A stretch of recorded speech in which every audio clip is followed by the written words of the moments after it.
Food insecurity.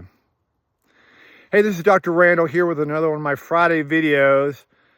I thought I'd do a walk and talk, although now it started snowing, so I'm not sure it's the most brilliant idea. But I wanted to do this video the week before Thanksgiving in the U.S. to talk about a really important topic, and that is that we have tens of millions of fellow Americans that live with food insecurity. And to me, access to healthy, nutritious, real foods is a basic human right, along with clean air and clean water. And yet we don't have that.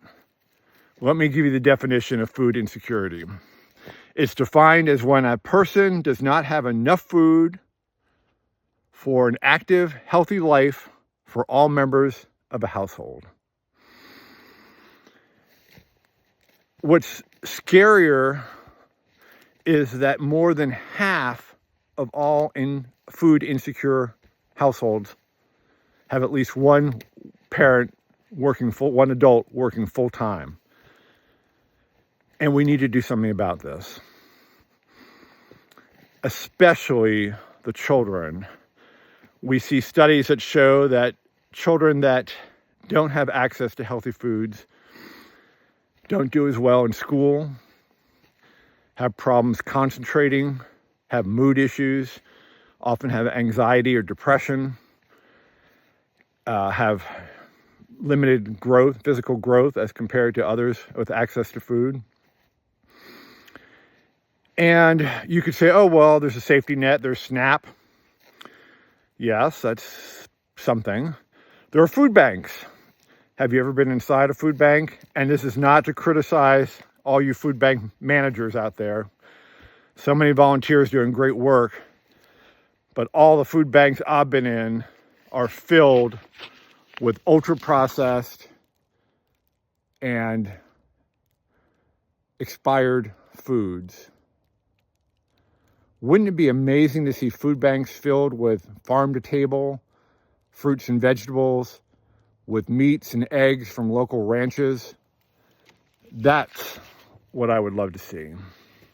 That's my wish for Thanksgiving, even though we don't wish on Thanksgiving, I guess, but that's my wish.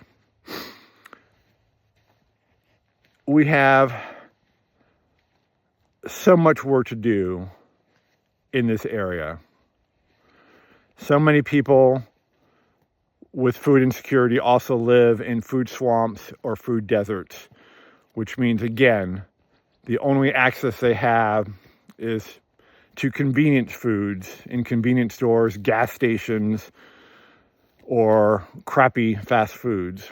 And I'm sorry, I'm going to use crappy. I know a lot of people say, oh, don't call food crappy. I'm sorry, ultra-processed food is crap. It's imposter foods. It's fake food. It's food that looks like food we know, but has been chemically enhanced and modified, changed. And it's not real food. It's not nutritious. The nutrition's been stripped out of it, sometimes replaced with chemical nutrients, which is bizarre to me. Anyway, what can you do about it? I have a list of nonprofits that are doing amazing work in this area. It's in the article I published earlier this week.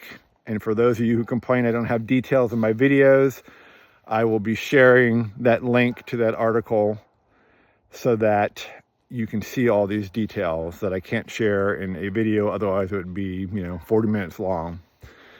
And of course, the nonprofit that I've started with a few others is all about trying to end food insecurity, at least for the children.